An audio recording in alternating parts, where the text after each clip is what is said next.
There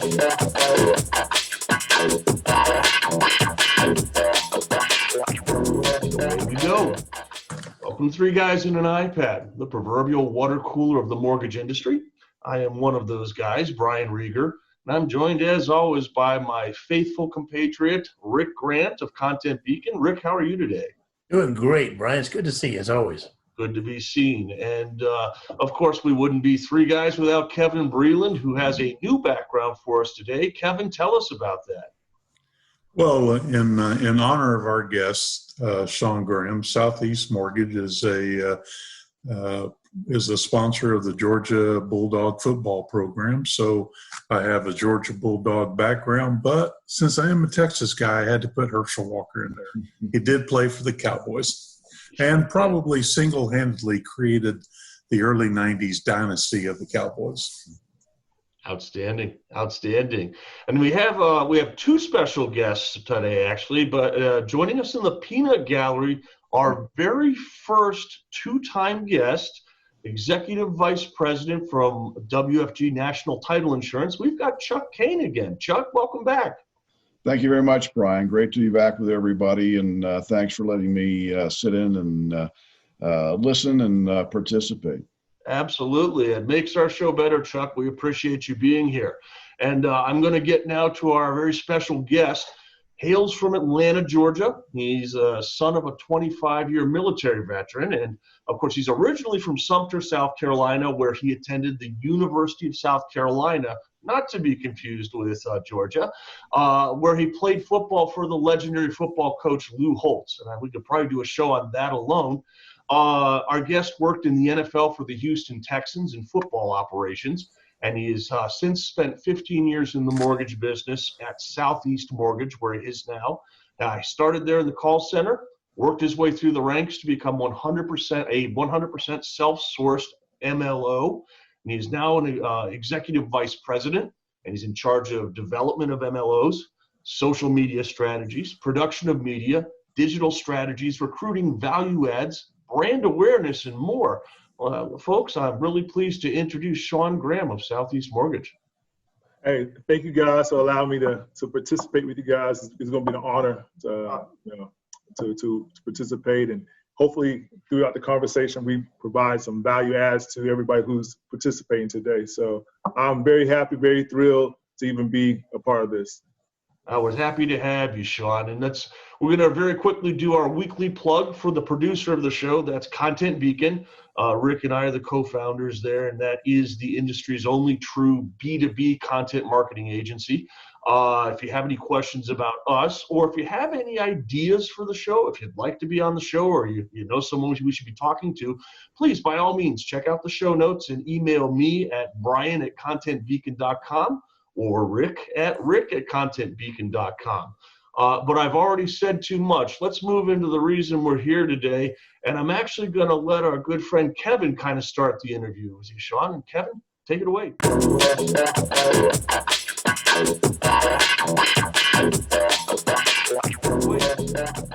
Thanks, Brian. Sean, I want to thank you for joining us on Three Guys and an iPad today. So why don't we get right to it? The burning question I have is, how does a guy from South Carolina who played football for Lou Holtz, worked for the Houston Texans, decided the mortgage business was the right path to be on? Well, here's a true story. Is like I didn't know the mortgage business was going to be a path for myself. To tell you the truth, I probably didn't pay attention to anything in the mortgage industry at all. I didn't know anything about it. So while working with the Houston Texans, anytime a coach is let go, their staff is replaced. So when our coach was let go, I was on that staff, and of course you have to find different employment. And my brother was working here in Atlanta, and I was like, man, I can't go back home to Sumter because, if you grow up in a small town, there's only very limited things that you can do. So either I was going to go back to hometown and work in a plant, or I can try my options in Atlanta, Georgia. So I tried my options in Atlanta, Georgia. And one of my first jobs that I had was being a store manager for a company called Eckert Pharmacy. Yeah. And at Eckert Pharmacy, I would always take our company mail over to a place called Mailbox, et cetera. It's similar to like a UPS store or FedEx store, the shipping store. And every time I would go in there, there's an older guy in there, and we used to talk. Like I'm a very talkative person. I used to get in trouble in school for talking a lot, but I would always, speak to people. And when you're from the country, you kind of grow up, you kind of talk to everybody. You wave hi to everybody. I don't care if you know them or not. You act like you do. So I used to go in there all the time. And the guy name was Sam Hurd. And he would always say, "Hey, Sean, you know what? I think you'd be great at doing mortgages. I think you'd be awesome at doing it, because anytime you work in a store like that, like a mailbox store is not going to be a very busy store like a Walmart. It's just going to be, people come in every now and then to ship stuff. And then in his spare time, he was doing taxes. He was preparing people's taxes. And he's like, "Sean, this person over here, I'm doing a tax for, and I'm seeing that they're making like $120,000 a year just doing mortgages. And I think you could do it too." And now here's the thing is, because I'm from a small town, and when you're from a small town, if your parents don't get you exposed to a lot of things, then you don't know what real opportunity is. So my response back to him was like, I'm okay. It sounds kind of iffy, because I didn't hear about it growing up in college. I never really heard of being a mortgage professional. So making $120,000 a year, listen, I just moved to Atlanta. I'm not trying to get caught up in no scheme or anything like that. I'm just a good, hard worker. And it went on for maybe a year, 2 years. But in what happened with me at Eckert to make me force my hand to look at new opportunities was we were building a new store close by the Falcons training facility at that time. And I had risen up the ranks in retail to become a training store manager. And when you open up a new store, other store managers come to help you open up your store. So I was doing payroll one day for the people who were helping me open a store. And guys who were at the lowest level, like a support manager to an assistant manager, I looked at the payroll and they were making more money than I was. And here I am, I'm the training store manager. And that day, it made me mad. It made me mad. And I went back to Sam and I said, "Sam, what did you say I'd be good at?" He said, "Mortgages." All right. So at that time, you're kind of taught to like, hey, if you can save up like 3 months worth of savings, you can kind of quit your job and try something else. So I did my 3 months worth of savings. And I talked to Sam. I put my resume out on Career Builder and Monster.com. I'm not even sure if they're around anymore, but that's how I got into the mortgage business, because I listened to Sam and I put my resume out. And the first company that called me back was the company I'm still with right now, almost 15 years later. So that's kind of how I got into the business. But I'll tell you guys, to be truthful, if I'd never seen that payroll today, I would probably still be in the retail space, because I was hesitant to try something new. At that time, I wasn't prepared to believe in myself. And sometimes you got to have some people kind of push you and see something more in you than you actually see in yourself. So that's how I got into the business. Well, you may not be aware of this, Sean, but I lived in South Carolina for 5 years, and our mortgage operation had an office in Sumter. So I've been there many, many times. You got Shaw Air Force Base there.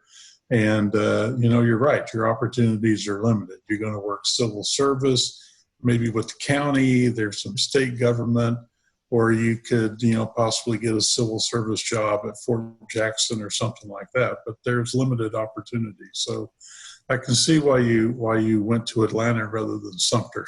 That is a fantastic story, Sean. Did you say this guy wasn't even in the mortgage business that recruited you into it? He was not in the mortgage business at all. The thing is, he was just like, he's like, "Sean, I think you have a great personality, and I think you'd be great at doing this. Now, kind of back up, like I am, because I grew up in the country, I am a person who likes to spend time with older people. Even to this day, I like to, I respect elders. I respect what they have to say because, as you know, there's nothing new under this. There's nothing really new under the sun. Just different ways to do it, right? And if I can avoid certain pitfalls by talking to someone who's lived a good life and they're doing well right now, or what would they avoid? How would they, change different things? I'm willing to give that person a listen. Just like we all on this call, all on this Zoom call right here, know that high school, what you wear in high school really doesn't matter. Like, who cares about the shoes, or like, does that even matter to you right now today? If you missed the prom, like, okay, you missed the prom. It doesn't matter, going forward. You don't have to be the most popular kid. You don't have to be a straight A student to succeed. Like, we all kind of realize that now. Like, what defines success? It's, you don't have to be a tag student or whatever it may be. You don't have to graduate valedictorian. Being a valedictorian does not guarantee that you're going to have success in any given career. So these are things that we can pass down to somebody else who's willing to listen. And I'm a person that is, I can take instructions. I can take guidance. I'm not too proud to ask questions. So. Well, let's carry that a little further. You played for under legendary coach Lou Holtz. Mm-hmm. What lesson or lessons did you learn from him that you're still using today? So I remember this pretty vividly. So, being around an old time coach, they're full of great parables. I mean, Lou Holtz at that time, I remember he would do speaking engagements for Fortune 500 companies. He'd get $500,000 a pop just to come out and say the same thing he told us pre-game speech. He would get paid $500,000 to go do that. But I remember one day we were getting ready to play the University of Tennessee, and Tennessee was, in the SEC football, Tennessee was pretty good at this time. And he came in our meeting room with the Tennessee helmet on, Tennessee jersey on. And of course, Lou Holtz is like, 135 pounds? And I think 35 of the pounds are in his glasses, so he looked ridiculous. But what he showed us is like, hey, they put on their jersey just like you. They put on their helmet just like you. There's no difference. And one thing he told us that day is, you should never be nervous going into a game. You should never be nervous if you prepare. The only person who's nervous is a person who has not prepared. And that is something I've taken with me, going forward. So it doesn't matter if somebody asks me to get up and speak in front of 5,000 people, or when I get off here, I have a call with, some big producing agents, let's say 20 people at one time. It doesn't matter if I'm talking to 20 or 5,000. If I prepared myself, there's no way I should be nervous. And everything happens in the preparation. So if you do the small things right, you'll be prepared for that challenge. So that's something I've taken with me. That's one thing that's really stuck and stood out, and something I try to apply to my current business today. Is everything is in the preparation. If I prepare correctly, I can get out there and I can dominate. I can get out there and be very confident in what I'm talking about. If I prepare, when you cut corners, everybody knows when they cut corners, and that's a person from going from good to great. And you can cheat yourself in the weight room. You can lie to yourself that I'm putting in max effort, but eventually it's going to show up. It's going to show up.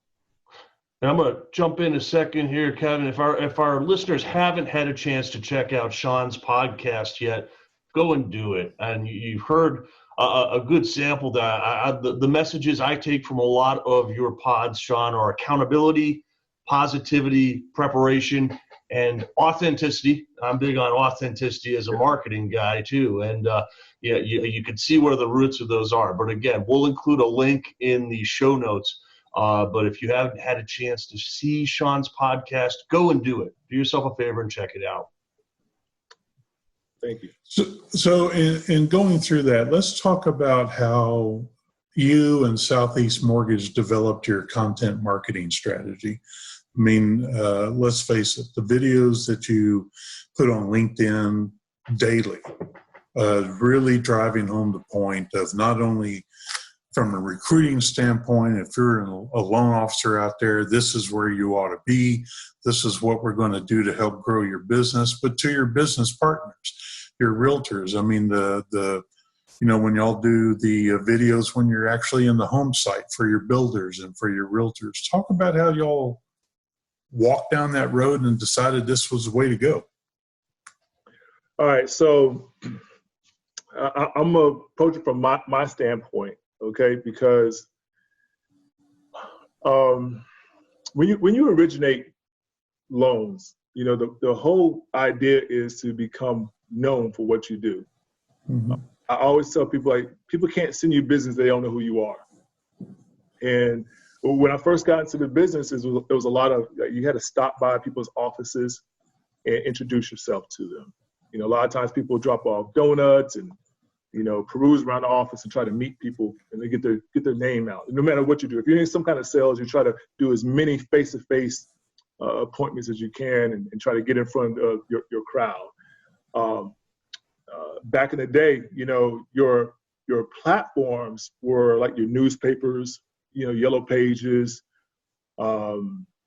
different periodicals that you can pay really good money to be in front of an audience, okay? Now, I am a person who, I call it to be very economical. I'm economical, okay? Not cheap, but economical, okay? So I want to find, how can I get the most exposure to a brand, to myself, without costing me a whole bunch of money, okay? Now, the content that we want to create is, I've got to continuously tell people what I do. Because if you have originated mortgages, a lot of times people think that you sell real estate. And people will ask you, hey, Sean, can you show me this house? They're like, guys, I don't show houses. I provide the funding for houses, When I worked at Eckerd Pharmacy, people used to call it Walgreens, I got to continuously pound people's message to people.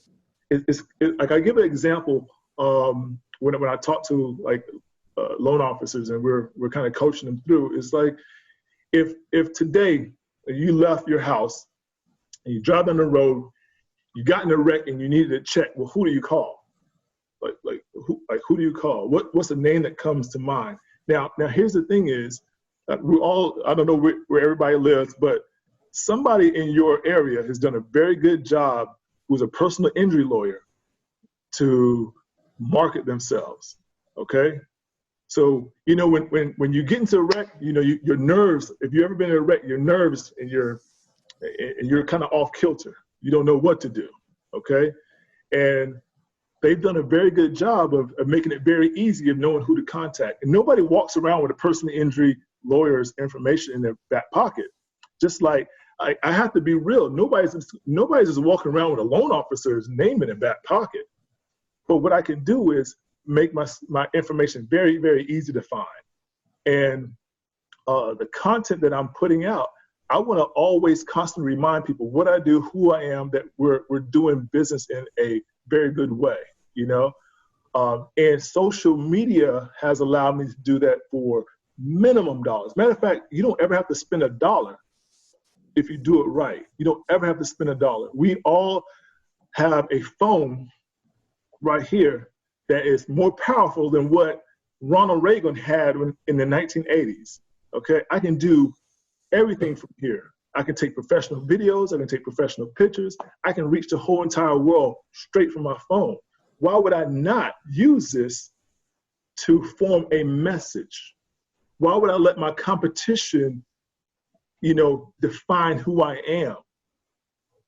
I can now take ownership of that myself and form all the content I want to have and create to make sure that my message is heard, and not a competitor who is envious of me, a competitor who doesn't care for my goods and services.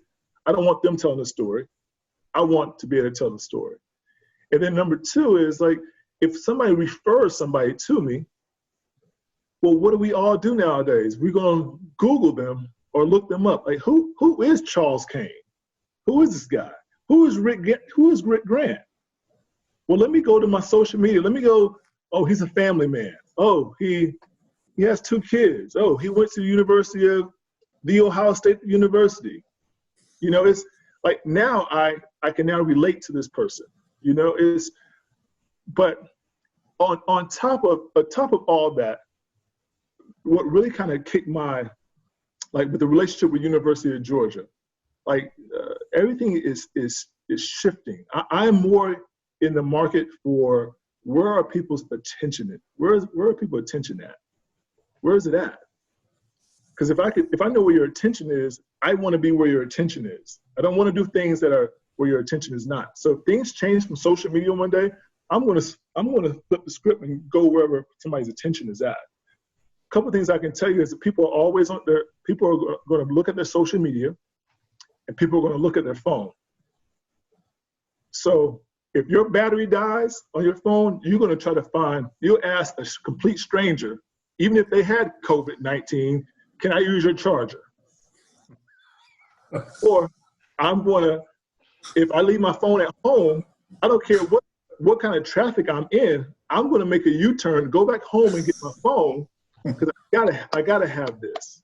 Okay, so I gotta have strategies that fit this device.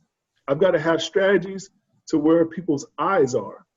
I had the privilege of watching a Netflix special called Fire Festival. I'm not sure if anybody seen that.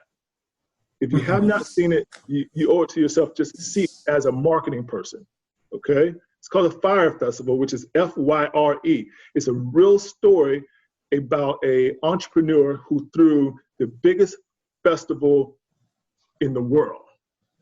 Okay, and he used what we call today influencers. And an influencer is a person with a large following on social media, and he had them promote for his festival. Okay, so he basically threw a festival that, and I won't tell the whole story because I don't want to ruin this thing for you, because I want you to watch it. He threw a festival that did not exist. He didn't put it together. He tried, but he couldn't get it together. But ultimately, he had people spending $150,000 on villas that did not exist. He had people spending $50,000 for tickets to people that he said it was going to have performing that did not exist.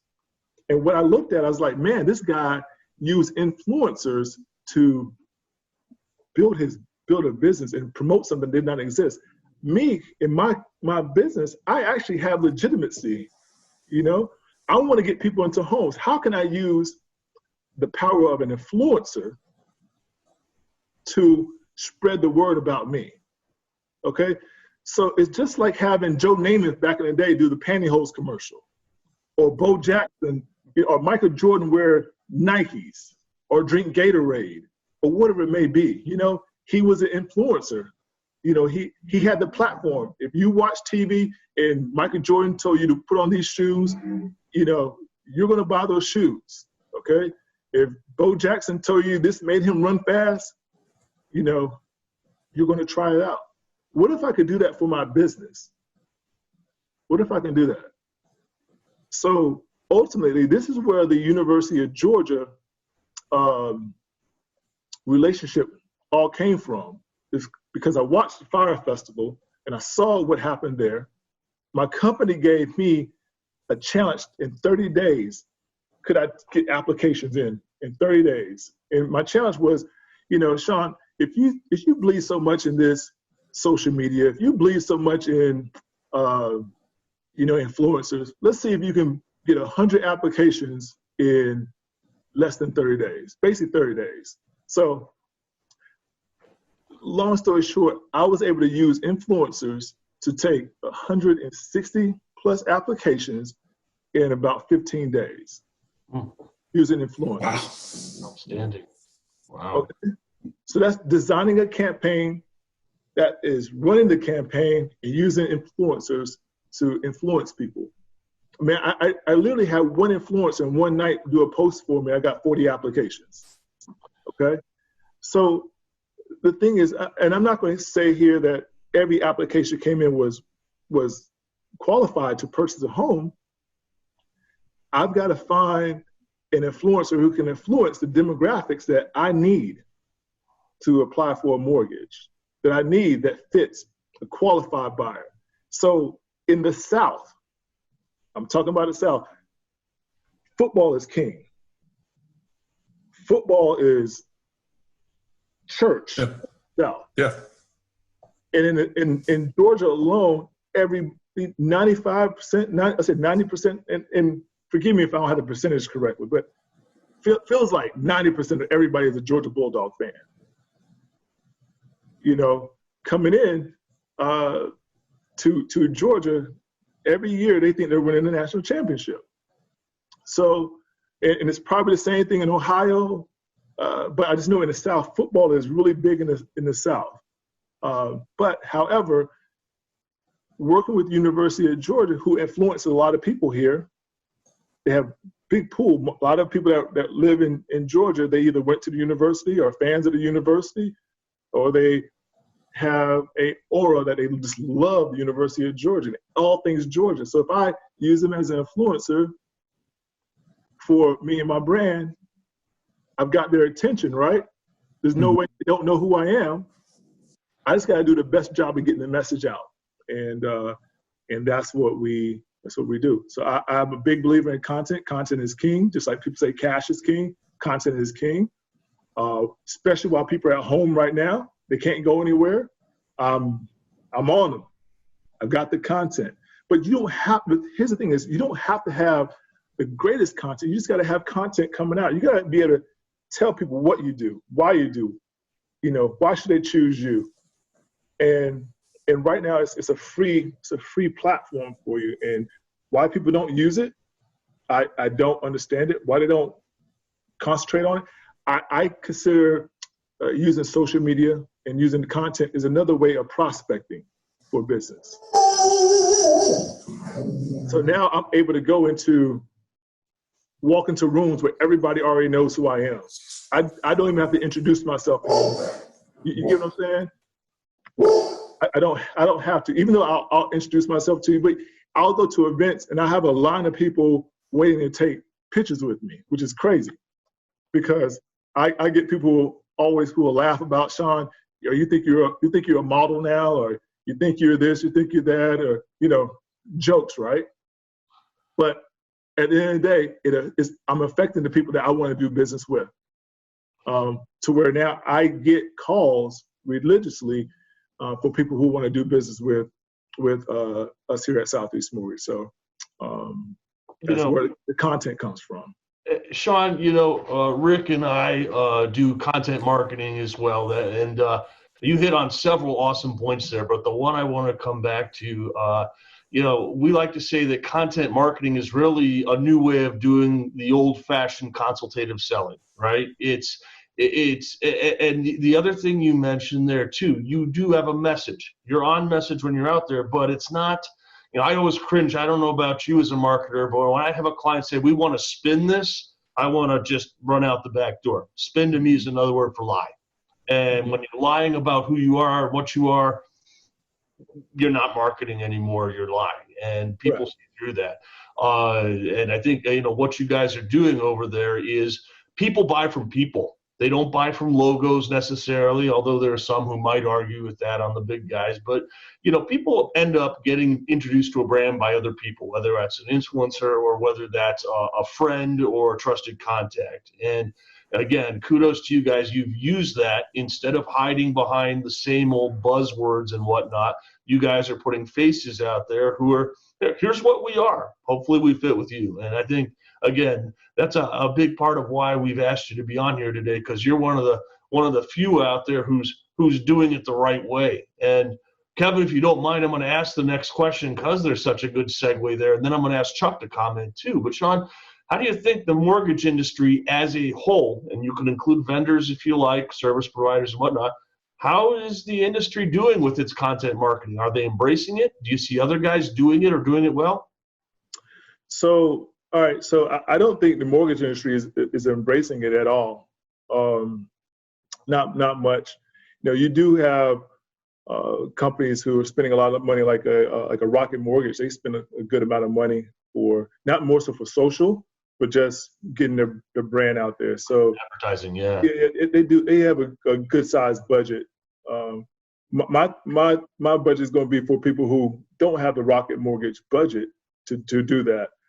But as a whole, the industry they haven't embraced it as of yet, and that's a good thing. That's a really good thing, because before they do embrace it and use big pockets, you have an opportunity. The field right now is pretty level. It's kind of like you starting a YouTube channel. All right, it's very hard to start a YouTube channel right now today. If you started a YouTube channel years ago, it's you have more subscribers easier. Okay, like I'll take for instance like TikTok right now. TikTok is blowing up. But if you had started TikTok like a year and a half ago, you would have a pretty big follow. You still can get a big following on TikTok because a lot of people still haven't gravitated to doing content on TikTok. So I am, you know, as far as the industry, we have not embraced it yet. But I'll tell you this one thing is that, like I tell our team here, we're not in competition with other mortgage companies. We're in competition for consumers' attention. So I'm in competition with Nike. I'm in competition with Whole Foods. I'm in competition with Amazon. I got to be able to have content that is attractive. Matter of fact, I got to have content that can compete with the guy on Instagram with his shirt off with 9-pack abs. You know, he's just ripped up. You know, is catching people's attention. I'm in competition with the girl who has the smallest bikini on. I'm in competition because I'm trying to get people's attention. So I'm not looking to my right or my left as far as mortgage companies in designing content, because that's not my competition. My competition at the end of the day is, how can I grab your attention? What can I do to get you to focus on what we're doing? How can I get you away from the Netflix? How can I get you away from XYZ? I'm all about the attention. If I can have a attention arbitrage on our side, then I can win. But if I can't do things to capture your attention, I can't even sell you anything. I can't even show you anything. I cannot provide you value. So looking at mortgage companies and seeing what they do, I rarely ever look at anything from another mortgage company. I'll be honest with you guys, because that's not my competition. I'm looking at the people who have people's attention. How can I mimic what they do? Is there certain fonts that they use? Is there a color scheme that they're using that I need to use in my branding? What are they doing to get your attention, hold your attention, and keep you there? And that's what we're looking at doing. I'll tell you, Sean, you make a fantastic point there, and I think not enough folks realize that people don't silo things off when it comes to messaging. They don't differentiate content from advertising very well. They don't separate, okay, for the next 10 seconds, I'm going to look at a mortgage ad, then I'm going to hop over to shoes, and then we'll do some restaurants. It's all in there and in their face. So that's a great point. You're not just competing with other mortgage companies. I do want to ask our friend Chuck King too, but and Chuck's on the title side, although he's got plenty of context on the mortgage side. How do you think the industry is doing, kind of adapting to this new way about it, or are they embracing it at all? Well, Brian, I'll tell you, I think, and Sean, I just want to say, especially what you were just last saying, that we're competing for people's time. where that, because, and I always use the example, I'm competing in the title insurance industry online with people who want to watch a cat play the piano.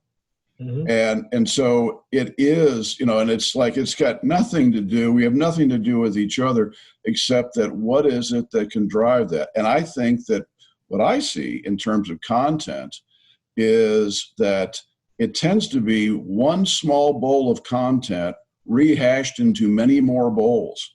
I get literally 16 newsletters a day from different sources. Some of those from big trade associations, some from private companies. And if I go through that, there's probably about 8 stories. And a lot of those stories are things that actually happened last week that I already knew about. So it is in the morning, it is, okay, that one, delete, there's nothing new in that. I know there's never anything new in that. Delete, there's anything new in that. There never is. And just go through that because, yeah, you're fighting for people's time. I think that, and I think in regard to the industry, I agree. I think the entire real estate industry struggles with this. Title and settlement, mortgage, real estate agents and real estate professionals. But that competing for people's time and creating that sort of viral interest in what you put up, that's how you win. And going back, technologically 25 years ago, which is sort of the Stone Age, in Cincinnati, where I'm based, there was a local startup operation, stock brokerage. And what went viral, people were phoning each other, call this guy up. And when you go into his operator, his automated operator, wait until you get to option 4. And it was the same thing. It's like, okay, but 1, you want to talk to Joe Smith. 2, you want to talk to, investment. And option 4 was hit 4 if you want to hear a duck quack. And you hit 4 and you heard a duck quack. And thousands of people in Cincinnati were doing this.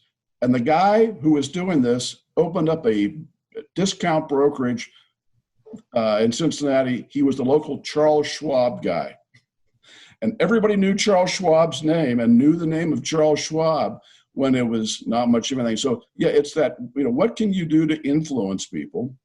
So that gets your foot in the door. But if you want to keep them, you have to make it worth their time to come back and see what it is you're doing and what you're talking about. Because yeah, you're competing with everything else that's going on out there. If there is one thing, whatever anybody thinks politically about him, Donald Trump is a master of getting people's time. People will watch and see what he does next. And that's, I think that's critical. But I think that by and large, we're not real good at it in the industry because we tend to rehash the same stuff over and over again. And I can agree more, especially when it comes to the Donald Trump thing. I've actually studied to see, like, how can I captivate people the way he has. He's used social media to a very good level. I think he actually is saving Twitter. Yeah. But most people didn't even use Twitter until he started doing tweets, multiple times. So where we pull that inspiration from is all about the attention. If I can get your attention, I can tell you a story. Well, along those lines, Sean, one person's attention you have is mine. I've told you before, I watch all your videos. I watch all of Southeast videos that get plugged on LinkedIn, and even told you one time I've watched them so much I felt like I was part of the family just by the number of times I watch them. And you are part of the family. We welcome you. Well, thank you. The one thing I'd like your view on though is, what do you think the next big thing that you're going to employ to garner that consumer's attention? I mean, you have these platforms going on. You're on Facebook, you're on LinkedIn, but what do you think the next big thing is to kind of elevate to that next level? Well, I'll tell you stuff I'm working on right now. So I'm a big studier of people's habits and stuff like that. So I do find more people in my market now starting to do more videos. They're trying to mimic some of the things that we've instituted here at Southeast Mortgage. They're starting more lives and more postings, and they're getting camera crews and things like that. And I'm okay with that because I just want to be the first one. I don't want to be the first one or the second one in. I just want to be the best person in. Now, my goal now is to that I've been working on this year is a lot of the retargeting that I can do, a lot of the geofencing, a lot of the mobile conquesting. And if you guys don't know what that is, it's let's just say, for instance, you start talking about Peloton bike. I didn't look it up or anything like that. I start talking about Peloton bike. The next thing you know, you open your iPhone and there's ads for Peloton bike. Okay, and you're like, I didn't even type that in. But here's the thing: is you open your phone, Peloton is there. You go to your LinkedIn, you go to your Facebook, Peloton is there. You go look up NBA scores, Peloton is there. So companies right now are using a lot of different ways to retarget you, the consumer. But however, in our mortgage industry, and I'm only talking about the mortgage industry, I don't see anybody doing that. So right now, I'm looking at a lot of retargeting ads, a lot of mobile conquesting ads, a lot of geoframing, a lot of YouTube pre-roll, but it's all done based on demographics that I'm going to choose. Okay, so like if I'm going to spend my marketing dollars, if I am going to dedicate my time to create certain content, I want it going to a specific target. I don't care if you ever see it on my page. I just care about the end consumer that I'm trying to get the attention of. So say if I'm running an ad for people with a 730 score with 20% equity in the market right now to buy or refinance, I want to have my information in front of that particular individual. You get what I'm saying? So I think the next big thing is people grasping on to what digital capabilities are out there. We all are targeted market at some point. If you're a fitness guy, you're going to get a lot of fitness stuff that's going to be on your social media platforms and stuff like that, on your phone. You're going to get that. If you are into healthy drinks or healthy lifestyle, you're going to get a lot of healthy stuff. If you're a vegan, you're going to get that. Like, they already know your spending habits. You got to realize all the companies, when you go to Apple and you say you check that box for that end user agreement that you didn't read, you're basically giving your rights away. Even on your phone, your mobile, your data, like they know exactly where you're going. They know your patterns. We give that away. Unless you're not, if you don't agree to it, you're not going to be able to use the app. Okay. Mm-hmm. Yep. You're not going to be able to use it. Your credit cards, they share data between each other. Your Comcast or digital TV, they share your watching pattern. They know everything about you. Okay. Now I'm using that. I can use that data to help find where my target market is, and using digital to do that. Whereas back in the day, if you did a ad in a newspaper, you don't know who's going to read that newspaper. You don't know if it got in front of the certain audience. Now I'm able to pay for my impressions to hit a certain demographic that's in the type of market I'm trying to hit. So it's very good. It's like if you start making any kind of money, you get ads from magazines that are going to show you Porsches, they're going to show you yachts, they're going to show you Rolexes, they're going to show you this. They're not sending that stuff to a guy who's on, at making a minimum wage. Okay, they're not going to show them that, hey, there's a lake house up in Idaho that's for whatever it costs may be. I'm just throwing it out there. You get marketed to, right now you can detail your marketing out. So right now, I think one of the next biggest things is the detailed level of marketing that you have access to nowadays, and people taking advantage of that for their businesses. Like I'm helping some realtors right now. When I get off here, we're going to talk about if you really want to be dominant in a neighborhood, where people pass out postcards and they really think that works. And I don't think any of us, really look at postcards. Matter of fact, we only answer the door like we used to back when we were younger. I mean, I used to run to the door to beat my sister to get to the door. Somebody knocks on my door nowadays, you're like, who is that? Somebody like duck it down, we'll get somebody at my door. But we have different patterns we have nowadays. So, using like a geofence where I can put a geofence over a particular neighborhood. So anytime that somebody will get on their computer there, guess who ad they see? Guess who face they see? Guess who banner they see? But then you got the pixels on your website to continuously, reach out to that particular person. All of that stuff is getting done to us right now today. Just mortgage companies, they're not focused on that opportunity right now, and it's worked out really well for us so far this year. Kind of diving into it and learning more about it. It's been pretty cool. I was like, if people are doing that to me, I want to be able to do that to them. Well, I have to admit that's pretty powerful, and all of that data. You're absolutely right. Everybody knows what you're doing when you're doing it, or at least the companies that buy that data. And my wife and I have this conversation all the time. You just look that up. Why are you getting ads already? So it happens, and it happens instantaneously. Mm-hmm. So to close this out, there's one thing that I always like about your videos, and I would like you to kind of walk us down this a little bit. When you're doing your videos, the last thing you say is "Be awesome today," and then that's you turn off your video. So for all of our listeners out there, what's the one thing you can tell us that will help us be awesome today? Yeah, that's a difficult question for me, but the thing of it is like there's only one you.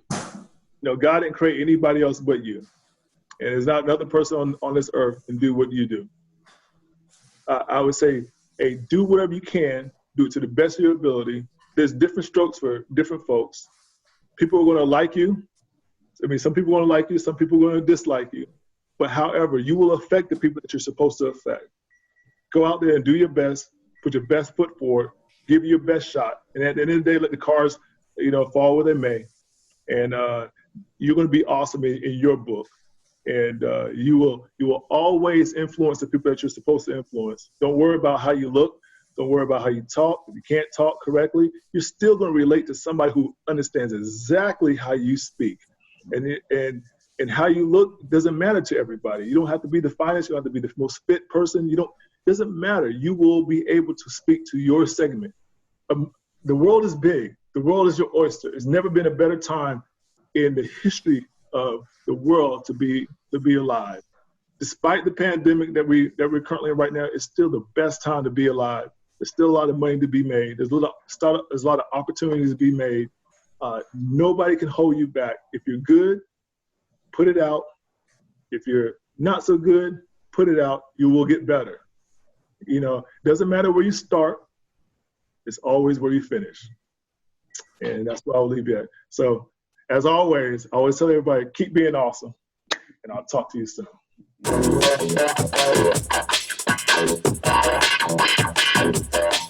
Well, thanks again for that, Sean. And Kevin, thanks for bringing Ugga along too. Was that your dog we heard barking there for a second? Yes. When Sparky saw Ugga on the swing, he lost his mind. So we have a special guest. He believes that we should be a one-dog family. Well, on that note, let's roll into our week's top 10 list. This week, our top 10 is the top 10 words or phrases you hope never to hear again after this pandemic. Number 10, challenging times. Number 9, flatten the curve. Number 8, homeschooling. Number 7, here for you. Number 6, who wants takeout? And number 5, social distancing. Number 4, one of my personal favorites, non-essential business. Number 3, and I'm guilty of this one, stay safe. Number 2, we're in this together. And the number 1 word or phrase you hope you never hear again after this pandemic, coronavirus. With that, folks, that's about all the time we have. Sean, you may not know this, but we record this on an ancient iPad, and it runs out of battery quickly. So I'd like to thank, as always, the 3 guys, Rick and Kevin. A special thank you to Chuck Kane, our first 2-time guest. Chuck, thanks for being here. And we'll get your contact information into there. Well, if you would like, best way to reach you again, Chuck? C. Kane at WFG, nationaltitle.com. Fantastic. And Chuck, I know we'll have you back again. Sean, a special thank you to you as well. Sean Graham of Southeast Mortgage. Hopefully, Sean, you enjoyed yourself enough. You'll join us again sometime. If folks want to reach out to you, and we'll also post this in the show notes, how would they reach you? They can reach me on LinkedIn, Facebook, Sean Graham. So Sean is spelled with the U, SHAUN. You can find me on Instagram. I'm a big Kobe Bryant fan, so it's Mortgage Mamba, and I had that for years. So you can reach me there. Good. That'll be the easiest way to reach out to me. Well, I'll tell you, Sean, a lot of good stuff here today. Thanks to all of you for being here. I do some more here, but I think we're down to 0.5% on the iPad. So, Mr. Grant, why don't you take us home?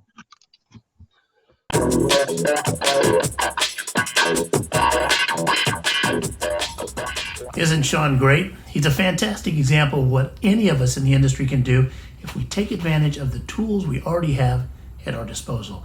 I hope you enjoyed this show. I hope you learned something from it. Now, if you're a loan officer who's doing something similar, taking advantage of the tools that you already have to share content marketing, content with the people that you want to influence and to trust you, let us know. Drop Brian or I an email. Maybe you'll be on our show.